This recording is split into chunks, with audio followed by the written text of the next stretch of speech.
Things are about to change big time on this channel.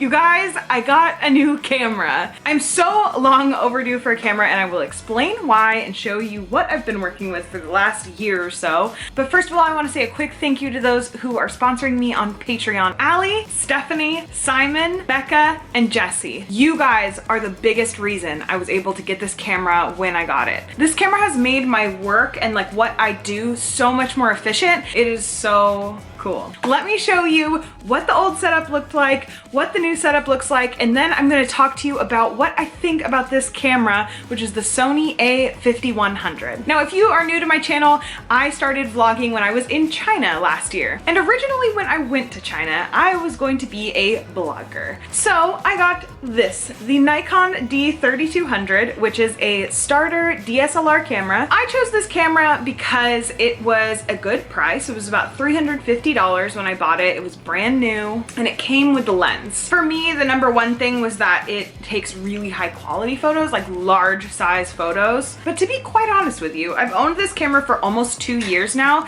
and I only know how to use a very small fraction of its features. The main issue that I came across with this camera when I started doing YouTube is that it is not really meant for vlogging. And there's a couple reasons why. Number one, this camera is super duper heavy and really big, so it's really clunky and awkward to try to like position as you're vlogging, and it's like, oh, it's just really heavy. The other thing about this is that I can't see what I'm doing.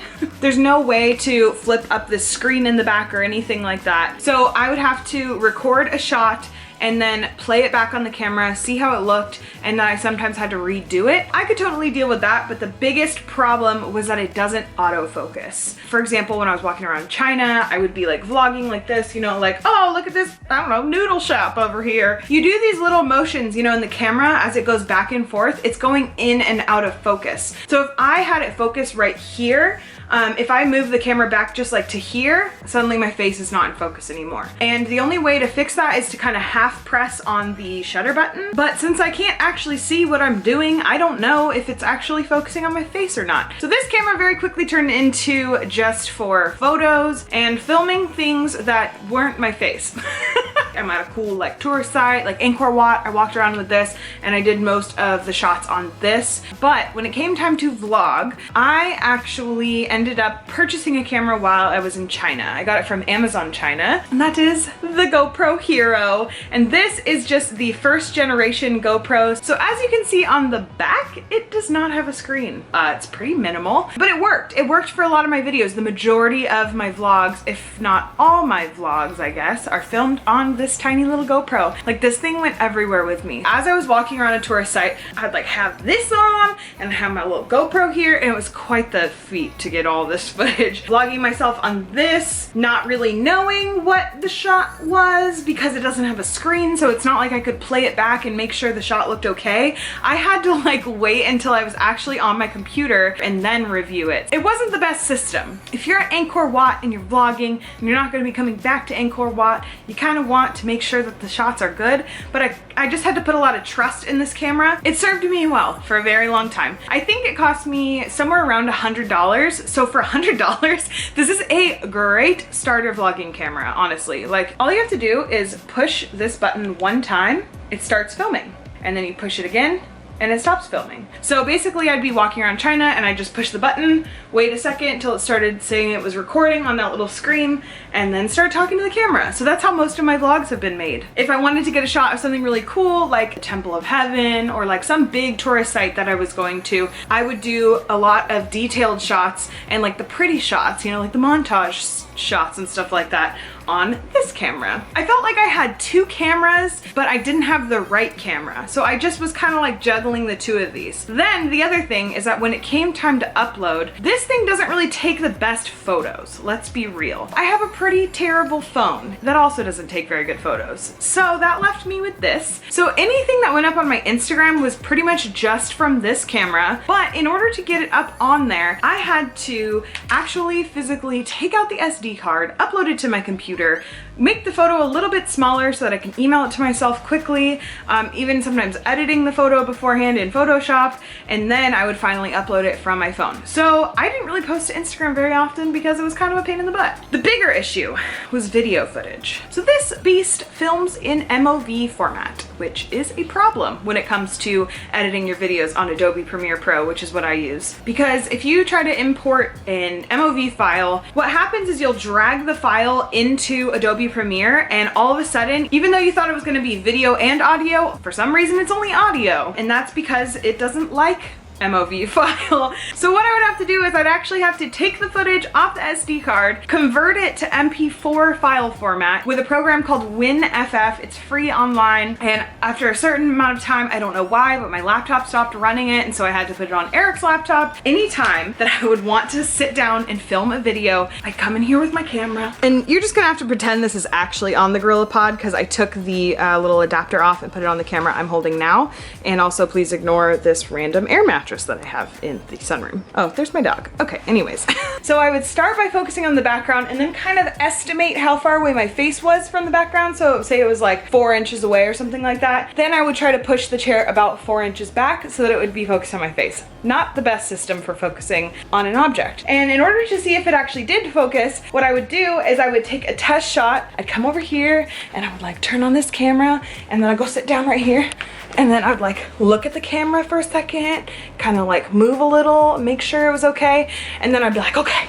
And then I'd stop recording and I would use the playback feature and this itty bitty screen to see if it was all in focus. So once it was all good to go, I'd film my video. I would also have to be checking this to make sure that it didn't randomly shut off and stop recording, because I don't know why, but sometimes this does. So let's say the video is all done, ready to convert the footage. I have to pull the SD card out, put it in the SD card reader, put it in Eric's computer, convert the files in WinFF from MOV to MP4, pull that out, get the footage onto my computer, and then finally I could edit it.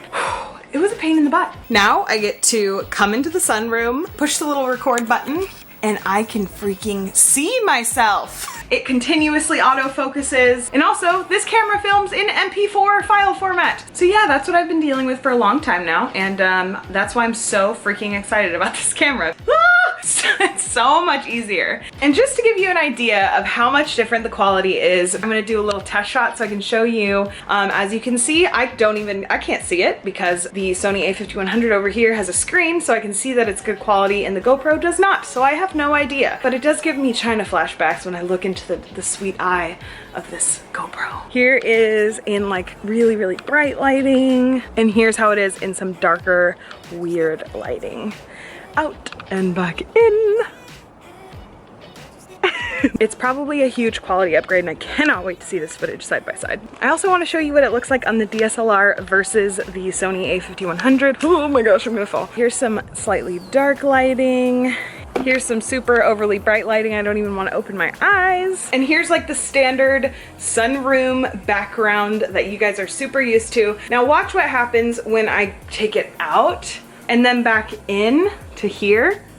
Do you see how this Sony A5100, it autofocused, and I'm assuming the Nikon did not. So yeah, that's a huge difference between these two. So other than just the basics of making my life way more efficient, making the video quality better, this camera has some features that I'm obsessed with. And so I want to show you those right now. Here is the size of the camera. It is very small. You can compare it to my GoPro. It's pretty freaking small, you guys, and the quality is so nice. It's got this weird dinky little lens cap on it. I feel like I'm gonna lose this in like 3 days. But this is my favorite part of the camera. I feel like this is like a Lion King moment right now. My second favorite feature is definitely the ability to get photos from this camera onto my phone in like no time at all. Let me show you. I'm gonna take a picture of Abe. Yeah, not the best photo, but let's say I want to move it to my phone. All I have to do is enable NFC on my phone. With this photo open in playback, all I have to do is hold my phone onto here and watch. Isn't that magical? Literally by just touching the camera to my phone, I am able to send a photo there. As you can imagine, this is completely changing my world when it comes to the way I take and share photos. So those are definitely my two favorite features about this camera. And now I just want to give you a really quick tour to show you kind of what is available on here. So first of all, there are a lot of options when it comes to how you want to shoot. So I'm not gonna lie to you, I've had it in intelligent auto the entire time I've had this camera, and it's been fantastic. But if you're a more advanced photographer, you basically have all the options that you want on here that you would normally have on a DSLR camera. I've been loving intelligent auto. There's also superior auto. You can program whatever kind of setting you usually use. Say you're a wedding photographer and you're pretty much always using the same stuff. Maybe you want to program that on there. Aperture priority, we've got shutter priority, manual exposure, so you set everything by yourself just like you would on a DSLR in manual mode. There's movie mode, that's what I use the most. And there's even panorama, which I love. My Nikon D3200 that I'm filming on right now does not have a panorama mode, and I'm obsessed with panorama photos. So this was really nice to have on here. And lastly, there is scene selection. So one thing I didn't think about when I got this camera is the fact that I don't have to flip up the screen all the way to 180 degrees. I could just do like this, which actually is kind of changing the way I shoot video when I'm out in public. It's really nice. It means that I don't have to like bend over all funky. I can just kind of flip this up just a little bit. You can zoom in 3 different ways. So first you can zoom in using this little toggle right here. Second, you can use this guy right here, which is what I tend to use. It feels more like a DSLR. And third, you can use this, which I don't really understand personally. Look at how the flash comes out. Come out. Yeah, how cute is that? But yeah, you just push it back in when you don't want flash. The number one reason I chose this camera over something like the Canon G7X, which is your typical like vlogging camera, is because this actually has interchangeable lenses. I don't have 3 hands, so unfortunately I can't show you, but basically you push this button and twist this off, and you can put all different kinds of lenses on this, just like you can with a DSLR. So what that means is that I have a lot more options. I don't have to purchase a brand new camera when I get tired of this or when the quality is outdated or whatever. I can get a new lens, which is just how DSLRs are. And if you're curious, I just have the starter lens on here right now. I thought I was going to want a 50mm with the like really low f-stop so that the background is all blurry, but I'm going to show you a couple photos that this camera took on the screen right now so you can see how well it blurs the background on its own. It has an option for putting this on a tripod. I currently have this thing added on here so that it's adaptable with my little GorillaPod, but yeah, if I were to screw that off, it would have the same like little threaded spot as you would on a regular DSLR camera. The microphones are here and here, which is nice. It's not on the back of the camera like it is with my GoPro, but this thing actually houses a full-size SD card. You can actually just open up this little thing right here and just charge it right there. It also has these 2 metal loops, one right here and one on the other side, so that you can put a like a neck strap on it.